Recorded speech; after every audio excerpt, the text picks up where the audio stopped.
What's up, everybody? This is Supercar Ron, and today I'm going to take you on the very first tour of my car collection. Follow me.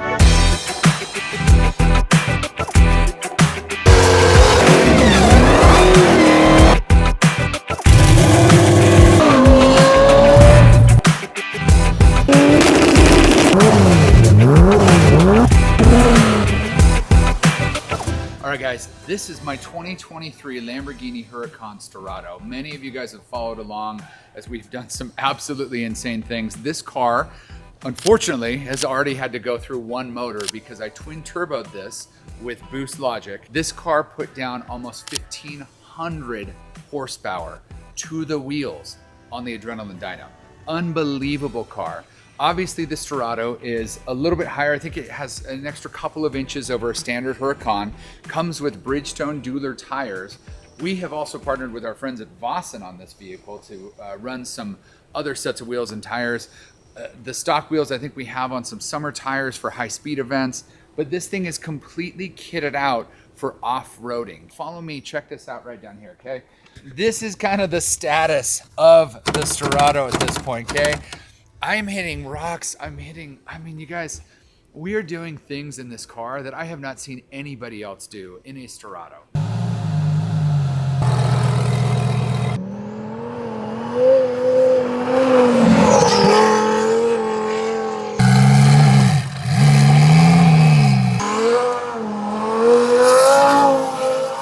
I did not spec this car. Lamborghini of Salt Lake, I love those guys. They called me, they got this in. It was a kind of a predetermined car. It was, jet black on the outside. And then this is the interior of the car. So you've got the red accents, the Storado badging, but these seats are like unbelievable. Look at the carbon, like these carbon buckets, and they are so supportive. And even more importantly, they are semi-adjustable so that they're not terribly uncomfortable. Where the turbos sit and where the intakes to the turbos sit are actually right behind the rear wheels. So especially when we're doing like big silty burnouts and like there's just dust everywhere, we had a lot of dust get sucked into the engine. Stock motor went bye-bye. We actually sourced and built an all-new engine with my friends at Envision. And so this thing is brand spanking new. We got 0 miles on it basically, and we are gonna go put it through its paces yet again.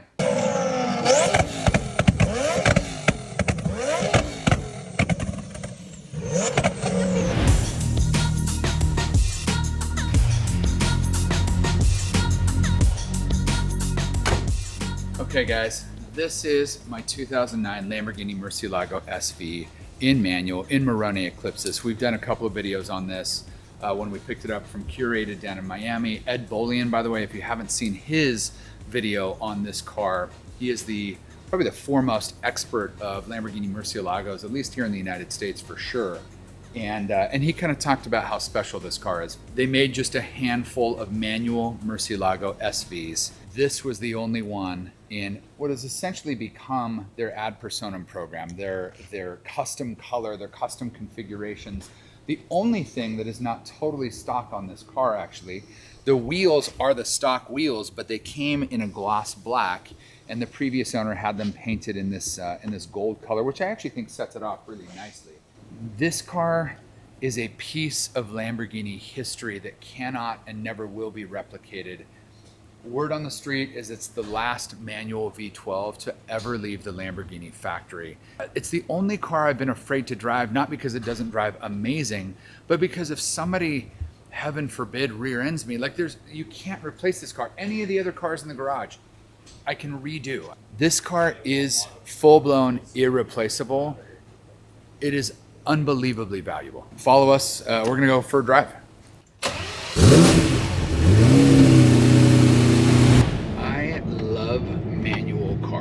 Manual transmission, gated shifter. I mean, the noises, the V12, the revving to 8,400 RPMs in a V12 in the early 2000s. That's when they rolled the Mercy out. I think still these Mercies, especially the manual ones, especially the LP640s and up, they will be $10 million cars at some point in the future.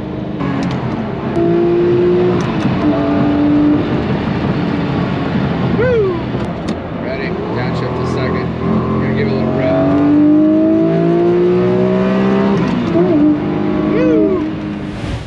this is my 2024 Toyota Tacoma Trail Hunter package. I honestly love Toyota trucks. I don't know what it is. They just run, they're awesome. This one specifically, we've modified a little bit. I tried to make it look like the Back to the Future, you know, that, oh, check out that 4x4 from Marty McFly. Check out that 4x4. That is hot. And so I did kind of similar wheels. We did the lights up on top, but this package actually came with a bunch of cool ARB stuff on it. This, I think, was meant to be kind of an overlander type of truck from Toyota.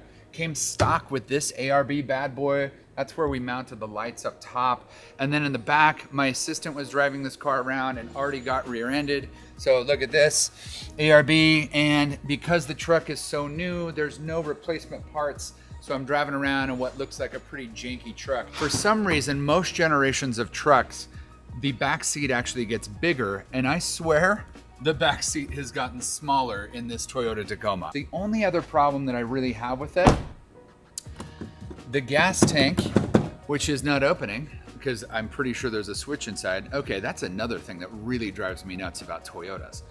Like are gas thefts that common? The gas tank in this is woefully undersized for how bad the gas mileage is. My wife and I, we bomb around in this truck constantly. You can see how dirty it is because it's always dirty because we are always off-road, always doing fun stuff in it. It's been a very fun truck to own.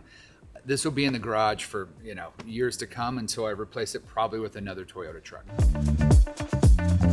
Never heard a truck. Honestly, I've never had a vehicle stock that sounds like this. Listen.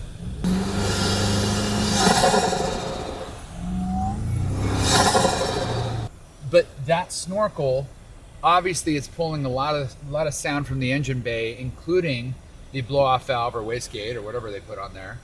And it makes so much noise when this window is down. Like,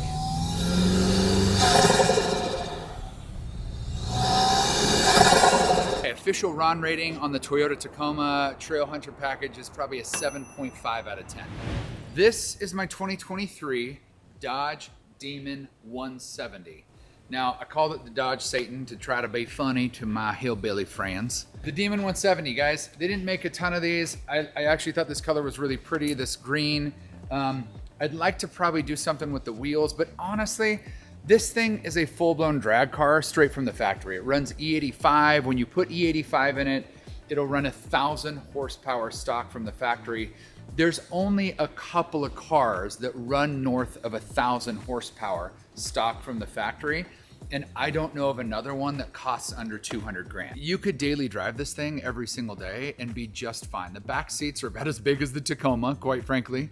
And this trunk, you could fit at least 4 dead bodies or 8 golf bags. Like either one. It's nice. Like it's not like Bentley Rolls Royce nice, but it looks really good. It's really functional. It has kind of some faux carbon fiber bits to it. Okay, listen, this is a bet between me and Tace. Okay, Ron just said that it's faux carbon fiber. Fake. There's no way this is real carbon fiber. I do not believe. Look, there's no way there's no weave. There's no weave. Fake. There's no like actual weave. You can see the weave. No. And the way that it wraps I up don't right think here. it's real. I think this is fake carbon fiber. We're gonna bet $100. So now we have to go out and prove. Done. Okay, Easiest $100 ever made. No, That's real. no, 100%. this is fake carbon you fiber. don't buy a $150,000 car and have fake carbon fiber. I bought a $150,000 car and it has fake carbon fiber. It ticks all these fun boxes, and it's a limited production vehicle. So I really like this car.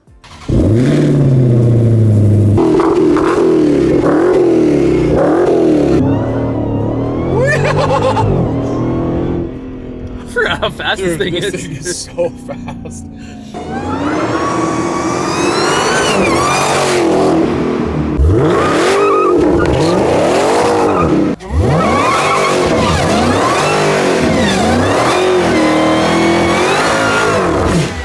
For sale, lightly used Demon 170. Okay, the official RON rating on the Demon 170 is a 9 out of 10.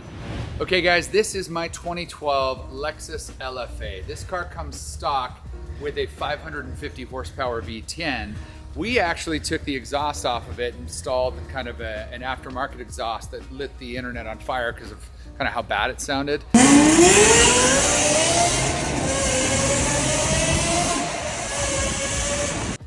I think it's between this, the Carrera GT, and maybe one of the Zondas for the best sounding cars ever produced in the history of mankind. And these cars are going up in value. I think only 500 were made. I mean, this is a rare car. Now, I actually got this car and I'm like, hey, how do we, do the supercar ROM thing to it? So we instantly bought the BBS LMs, threw those on. It was the first LFA that I'd ever seen with LMs on. This is one of my favorite all-time wheel designs on any car.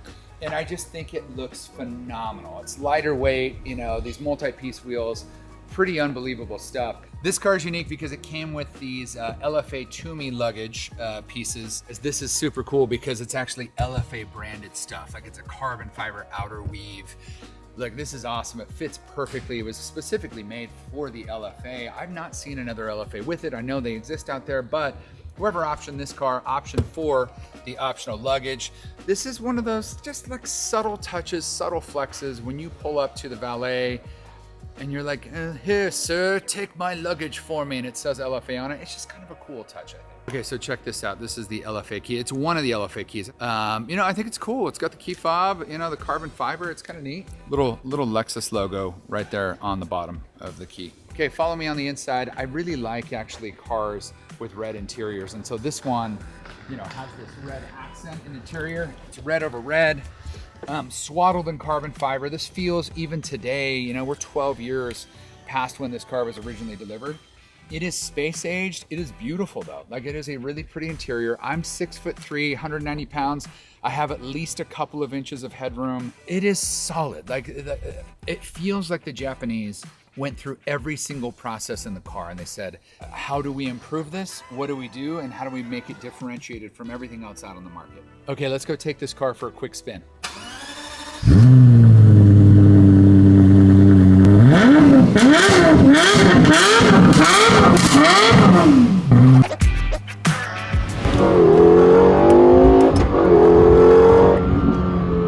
Again, it's not all about speed. You're gonna have Teslas that will absolutely crush you off the line with basically any car made now. I mean, even my Valkyrie that's like a 2.2 second 0 to 60, it doesn't matter anymore, guys. That conversation, in my humble opinion, is out the window. Tell me how this thing drives. Tell me how it sounds. Tell me how it smells. Tell me how it feels in your hand. Most of the people that hate on the LFA, it's because they've never been in an LFA.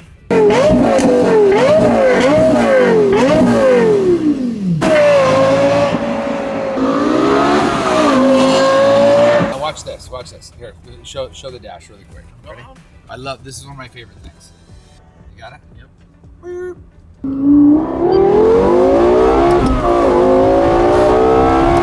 Guys, I think the LFA is really, really great. I'm gonna score it a 9 out of 10 because this is one of my favorite cars in the collection, the 2023 Porsche 911 GT3 RS. This is actually my spec. I ordered it from the factory this way. I've had one other purple car in my life. It was a McLaren 720S in Lantana purple. I think this car is stunning. Viola metallic. I love the way it's spec'd. I love the silver wheels. This car is not a drag race car. This car is a track car that you can drive on the street. The size of this wing, this was like the size of the cup wings that they had on the previous generation. I just got this car back from Envision, and they partnered with Rift to get us an unbelievably awesome exhaust system on this car. I think that was probably the only thing that I really struggled with. Is I'm like, hey, it sounds good. It doesn't sound great. And so follow me as we go drive this thing. I'm gonna show you and let you hear how this new exhaust sounds, because it really opens up the sounds, opens up the experience. Like, it makes the car more enjoyable to drive. Some of the people, specifically those that actually have never owned any GT series Porsche car, when I open the door and I show them the seats that I optioned with this car, they kind of lose their mind, because they're like, oh my gosh, how could you not get the one-piece carbon fiber bucket seats? To those people, I say, those are the worst seats on the face of planet Earth. They're awful to sit in, awful. So I went with the 18-way, comfort seats, and I am so happy with my choice.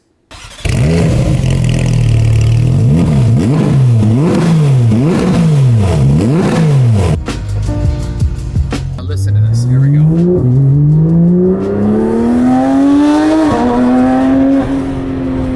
I mean, it sounds really freaking good. And I wish they would get them sounding like this from the factory. You guys ready? Here we go.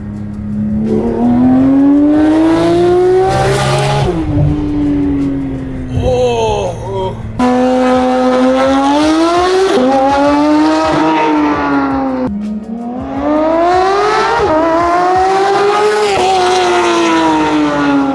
You guys, this car, the RON rating now with the new exhaust is a 9 out of 10. Before the exhaust, 8 out of 10.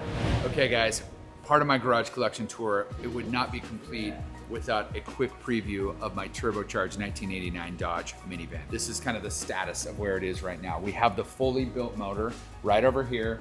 Check this thing out. It is a piece of art, guys. This is so pretty, so clean. We're slapping a freaking huge turbo on this thing. You got the carbon intake. These are all custom. That fuel rail, the intake manifold. I mean, this, once we get this thing slotted in here, we have new axles. We have, oh, dude, you have to see the brakes actually. Come with me, really. Old brakes, these old crappy drums that are all rusted out. New brakes, super sexy. Look at this caliper right here, dude. I don't know what F1 TBM means, but they are gorgeous. All of this is being swapped out. The manual conversion is going in. Look, my goal with this is to get to 10 seconds, but I'm sure, I'm 100% positive this is gonna be at least an 11-second car. Fingers crossed, we might have to strip out the interior and do some other stuff to get it below that. So the absolute most fun thing on wheels that I own are these two bikes right here. This is the 2014 1199 Superleggera and the 2017 1299 Superleggera. These bikes are absolute rocket ships, as many of you guys that ride bikes know. And the new bikes that are coming out are even faster than this, which just kind of blows my mind. You cannot have more fun on wheels than either of these bikes. Let me walk you through just a couple of features. We'll start with the 1299 here. Look at these carbon fiber wheels, and we might be able to see it a little bit better on the back, but the carbon fiber wheels, the huge Brembo brakes, even the body is just like so smooth and so clean. You can see some of the airflow kind of as it filters over the front. Now, new bikes have these big canards on the front and these new, you know, all these different spoilers and things like that. I actually prefer the clean lines of this 1199 and 1299, but look at these wheels, dude. These are full carbon wheels. They are like works of art, but these bikes are so smooth and so great to drive. The power delivery, they're torquey. This bike actually is faster, but this bike I prefer riding more. Now, I have restrictions on me because Supercar Rhonda said, hey, we have little kids at home, and if you're gonna die on a motorcycle, do it once they're out of the house. Let's start this guy up, okay? This is the 1199.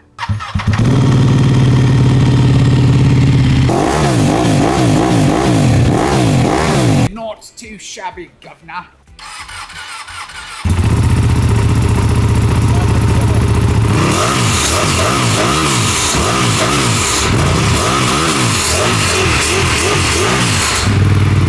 Okay guys, these two Ducatis I rate at 9.3 out of 10. They are darn near perfect. All right guys, this is my 2024 Lamborghini Revuelto, purchased new here from Lamborghini Salt Lake. I love this car because it is so usable every day, but it is insanely fast. It's one of the few cars that I have purchased that has north of 1,000 horsepower directly from the factory. Big Lambo V12. From a historical perspective, I mean, it's like Ferrari V12, Lambo V12s, and there's not a lot of other V12s that you can kind of gush over. This is definitely one of those motors though. It's like tried and true, and they've updated it. This is actually a car that I have been driving every day. This is like a daily driver for me because it is so comfortable around town. But follow me inside the car. Let's take a look at the interior. The interior of this car has really been brought up to kind of more modern times. I have plenty of headroom. You know, usually these cars are pretty tight. This car attracts a lot of eyeballs driving down the road. It is really low slung, really wide. You know, but Lamborghini, you knocked it out of the park with this car.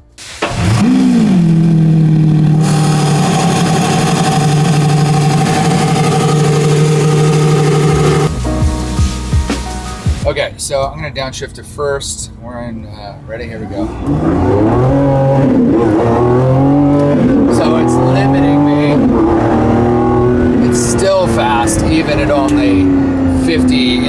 800 RPMs and it goes to 8,500, almost 9,000 RPMs, I think.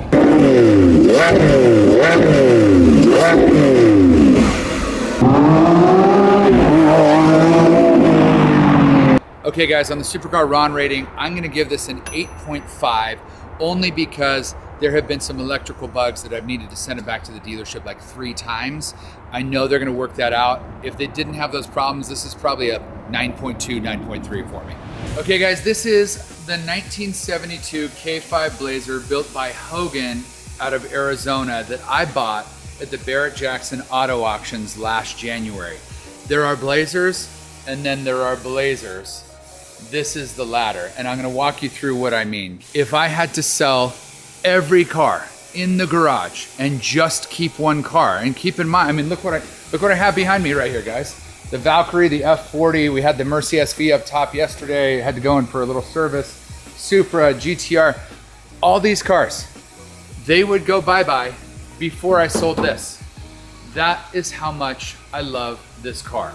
What I want to show you though really is right behind this glass thing that I can't get on because we just reinstalled the roof and now I can't figure out how to open this thing up. But there is a Coleman cooler back there, like a vintage Coleman cooler that matches the whole exterior and the roll bar of the car. Like every detail has been thought through on this car. Look at the exhaust. Taste, come look at this exhaust. This is a polished exhaust. Look at the diffs, look at the gas tank. It's like a show car that you can take off road. Like I was not gentle with this thing. We got it muddy, we got it dirty. Look at the finishes that they did in this vehicle. I mean, the entire dash, like this is a vintage but Bluetooth kind of stereo system, but it still has this whole vintage feel to it, the whole vibe.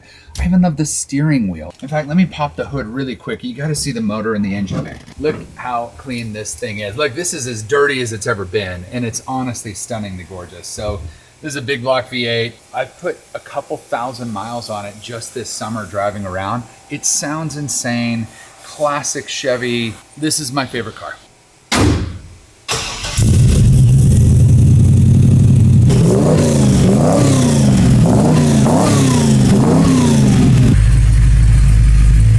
Okay, listen to this thing. Dude, look at the size of that dog. Whoa, oh my gosh.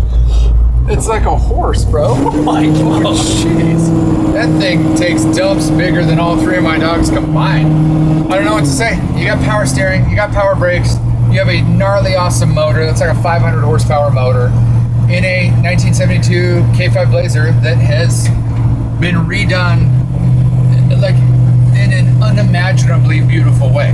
So now we got the top on it. Look, this is actually part of the soft top. This is a custom soft top that was made for the vehicle. The kids love it. I love it. Even my wife likes it, which she doesn't usually like these kind of vehicles, you know? It's easy to drive, tracks well on the highway, gets, I mean, not good gas mileage, but there's literally not one thing that I dislike about this truck. It is like the supercar RON rating, I think this is a 10. All right guys, this is my 1997 Toyota Supra. This car has been completely redone. I bought this from Lambo Jesus, my buddy Alex, down in Arizona. I bought it because there are just a certain number of Supras that kind of tick all the boxes. 1, I like it in white. I think that's a unique color. 2, I love the look of the vehicle. These are going up in value. They're blue chip. If you buy the right car, you can drive it for years, sell it for more than what you paid for it. Boom, free Supra. This one is Tace's girlfriend because he's the one that forced me to buy this car, actually, and I'm so happy that he did. You see kind of the first indication of modifications really are with this big exhaust pipe in the back and this carbon fiber piece that keeps the rear bumper from melting. But really, the magic to this car is right up front. This is a stroker motor with a massive single turbo in the front of this. When we have it parked, I mostly want to just keep the hood open because look how clean this engine bay is. This car has a lot of turbo lag. I mean, look at the size of that snail that's bolted onto the motor here.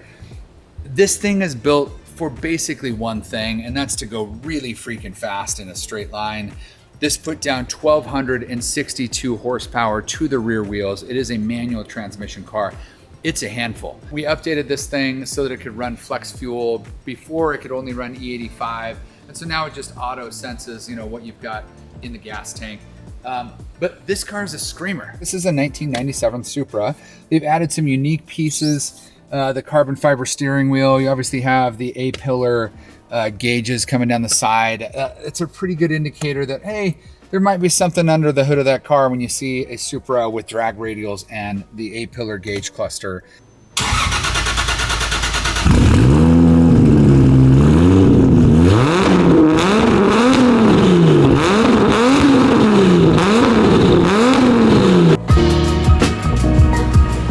In like the realm of undrivable vehicles, even people that know how to drive a manual transmission car, this one's tough to drive. Sounds amazing, dude. This car sounds really good. This is Tace's girlfriend, so he's gotta say that. It's like Tace got married to a girl, and no matter what anyone else thinks, like he's gotta think she's hot,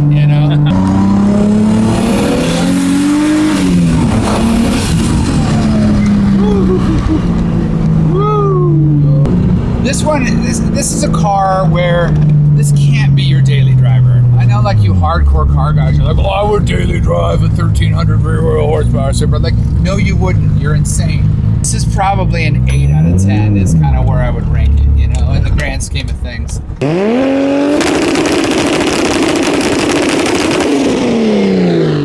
Like this is my 1995 BMW E36 M3 and its stablemate, the Toyota Supra, just like dumped all over the hood. I don't even know what this is. It's just like debris coming out of the exhaust pipe. But anyway, this was like super, super clean and underneath the car cover, and now we're gonna have to clean it again. Like I said, 1995, they made 126 of these cars. This is the E36 M3 Lightweight. I have always loved BMW M3s. I bought this from Paul Walker's estate after he passed away. You remember he had 5 of these cars, which is unbelievable that he was even able to get 5. He had 5 of them. The lowest mileage car, I think it was a 4,000 mile car, but it had been wrecked. The next lowest mileage car was my car that we're sitting in front of today. Pure, pristine, everything. I have numerous videos of the experts on these cars saying this is the best variant of the E36 M3. I've sent it back. Anything that needed to be replaced, we replaced. New old stock E36 M3 lightweight parts. This is the best example on the face of planet Earth. I'm convinced of it, and it was owned by none other than Paul Walker. This is the M3 lightweight interior. As you can see, there is no radio. All you have are some adjustments for temperature. There's no there's like nothing. There's nothing. There's a cigarette lighter for all of you that smoke. And if you ever smoke in my car, especially this kind of a car, I might shoot you in the face. You can see kind of the ancient kind of carbon fiber weaves. Most of them that I've seen have yellowed. This is still absolutely pristine. You can see the limited edition plaque on the front. And then certainly the checkered flag on the front hood and the rear deck lid is kind of what sets it apart. Now let's see if we can hear this thing. Ready? Here we go.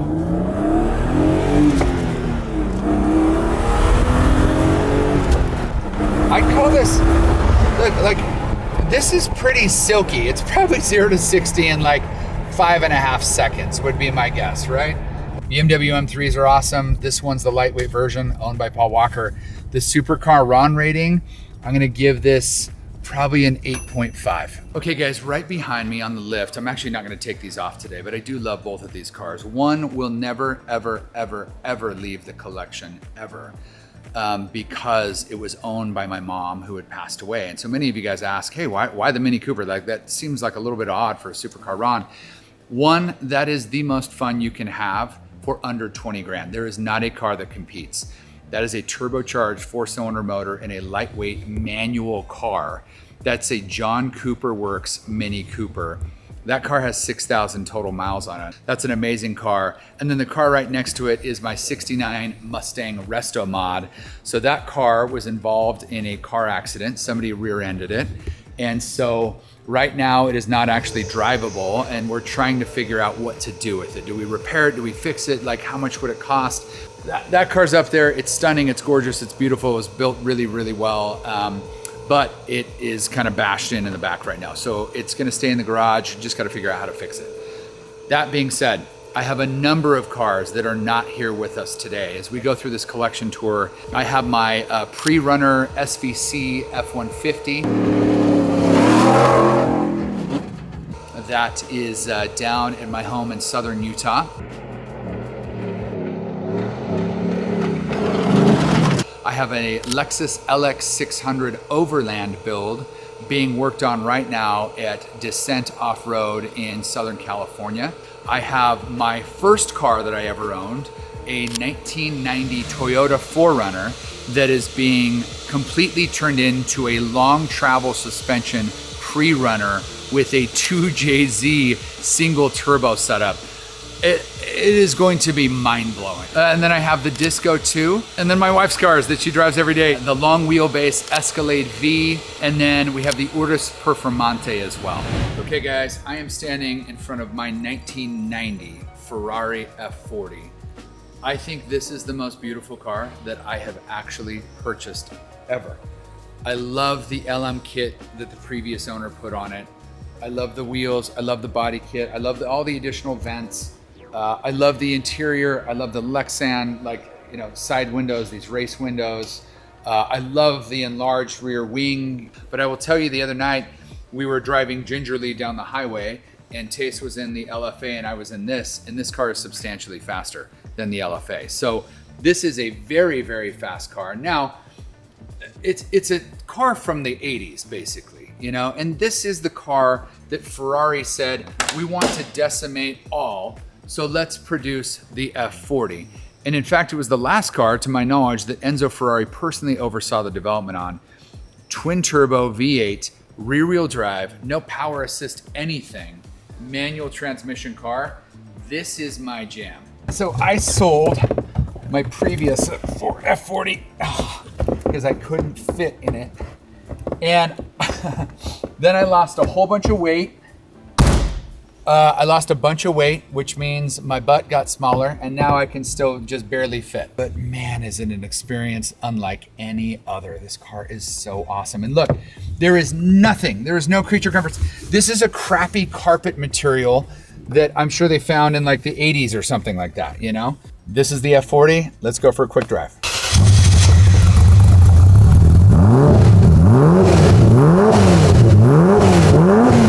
This is the most raw car that I currently own. There's no power anything. There's no power brakes, power steering, there's nothing. But what there is a whole lot of boost when you get going.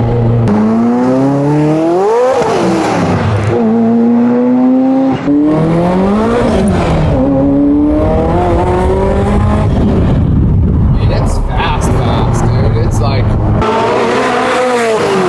Overall supercar RON rating is probably a 9.7. It's just that 0.3 where I know the car wants to kill me that keeps me from giving it a 10. This is basically a 10 though. Okay, so there was a couple of non-negotiable things that I wanted in my man cave, my secret lair, my ultra garage. I wanted it to look good. So the very first thing we wanted to get done was make sure the flooring matched kind of the overall high-end aesthetic of my garage collection. Lifetime Coatings came in. They did this unbelievable job, coating the entire floor. I cannot tell you how quick and easy it was for them to get this all done and in and installed, and the quality has been top-notch. What I really love about it is that you can kind of spill anything on the floor or there's an oil spill, there's whatever, and it just wipes right up. So not only did Lifetime kill it on the floors, they also did this entire section of my garage. And this is the Pro Slat system. They gave me a rendering. We got to choose color palettes and garage cabinet layouts and everything else. And I think it has turned out better than any garage that I've ever outfitted before. So the last key component that brought all of it together, obviously, is I partnered with my friends over at Rocky Mountain Lifts. These guys are unbelievably professional, unbelievably fast. And these tuxedo lifts that we have had installed in the garage have been a full-blown game changer. I just have too many cars, even for this big warehouse. I share it with my business partner and Envision Detail, and we've kind of were outgrowing it. And so even all the finishes and everything that turned out amazing, we could not have organized this car collection without the guys at Rocky Mountain Lifts and without these Tuxedo lifts being installed. Man, they have just not skipped a beat. So Tuxedo lifts, I would recommend these to anybody. Okay guys, this is my 1999 Nissan Skyline GTR. This is the R34 GTR. V-Spec finished in Midnight Purple 2. I looked for multiple years with my friend Dakota, who runs Hood Imports. We looked for multiple years to find the right car to bring in, because this is not only a really fun car to drive, but this is like an investment piece, okay? This car has 15,000 kilometers on it, roughly 8,000 total miles. Took us 2 years to find this car. Dakota managed to pry it out of the hands of a Japanese guy in a small town in Japan who has a whole kind of small warehouse full of these GTRs. But this thing is perfect in every single way. The interior is spotless. It looks brand new. The car almost smells brand new, and it probably should, even though it's 25 years old. It only has 8,000 miles total on the car, but there's not a flaw with this car. The only problem is I got to shift with my left hand, which is a little bit weird. I haven't really had a problem with it, but it is kind of a different driving thing, you know? Recently, I put these Bridgestone Blizzak snow tires on it because I'm going to drive this thing in Utah year round. These are brand new Bridgestone Blizzaks. They're snow tires, and this thing being all-wheel drive, we're going to see how it handles in the snow. RB26 twin turboed bone stock from the factory. It looks like it came straight out of the factory. Like it is brand spanking new. And it runs like a top. She purrs. This was the premier sports car coming out of Japan 25 years ago though.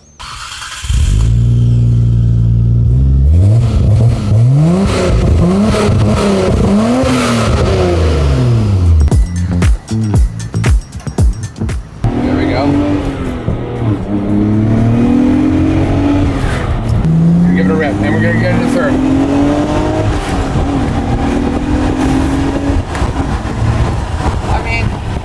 Not bad, right? Dude, 8,000 RPM for 1999 is not a bad deal. It's not bad. That's not bad. You know, the supercar RON rating on this car is probably an 8.5. Like, it's a really fun, really great car. Guys, this is my 2024 Ferrari Puro Sangue in TDF over Cuyo. It's kind of crazy. It's kind of manic. Like, they threw in almost a 9,000 RPM V12 into the front of an SUV. Now, this car does a whole bunch of stuff really, really well. It also does some stuff really, really poorly. As far as a driving dynamic goes of modern SUVs, this is at the absolute top. Like it purrs, it rips, it kind of does everything really, really well. This is really impressive. You know, this car only has 2 seats in the back, which is a little unfortunate for us that have 3 kids. But this car absolutely screams. Now, I've had multiple V12 Ferraris, so I love this motor. The cars are still going for, you know, $150,000, $200,000 over sticker right now, which is kind of wild because it's not a limited car. Combine the package, the all-wheel drive, the V12, the admittedly good looks to the vehicle, and then slap a V12 in it and call it a family hauler. I think Ferrari's got a winner on their hands here. Here's my 2030 Aston Martin Valkyrie Spider. This car hasn't even been made yet. That's how new it is. This was the first Valkyrie Spider to the United States. It is easily the most insane car that I have ever driven. Legitimately, it feels like you would think an F1 car for the road would feel like, and because quite frankly, it is. This car is destroying lap records at every single place that it goes. The Silverstone lap record was held previously by a modified GT2 RS. This beat it by a full 11 seconds on a damp track. That's how much faster. I mean, beating something like that on a track with a street legal car is like running a 3-minute mile when everyone else is trying to break 4. It is absolutely insane. It makes no logical sense, which is probably why I like it so much. As many of you guys so astutely pointed out, I mean, the YouTube commenters are absolutely my favorite commenters because there's nothing that gets by you guys, okay? This car was Manny Koshman's car. He had spec'd it years ago. I think he even went and visited the car when it was over at Aston Martin in the UK. And then once it came over, I think there was a concern about like servicing costs and other things. Whatever the reason, he didn't wind up taking it. So I got the call and said, hey, you had expressed interest in this kind of a car. We have one available. It's the very first Valkyrie Spider in the United States. Do you want it? And so they sent me the spec It's VIN number 22, happens to be my favorite number since I was a small kid. It just kind of all came together. So I did trade my Pagani Huayra Roadster for this car. Why own it if you're not gonna drive it?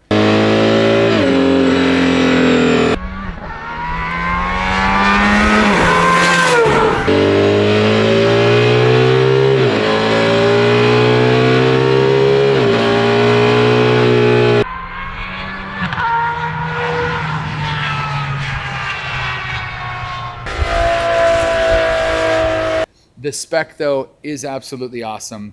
I love the jet black. I love the yellow accents. I mean, even it continues in the car, right? Like obviously you have like the air intake up here, the snorkel, you've got the yellow accents. It's not like an over the top spec, right? Like nothing, it actually fits my personality. You won't see bright orange Lamborghinis in my garage. It's just not who I am. I'm boring color guy. Okay guys, these are the magnesium wheels that were an upgrade on the car, but I also placed an order recently with Aston Martin Newport for the honeycomb wheels.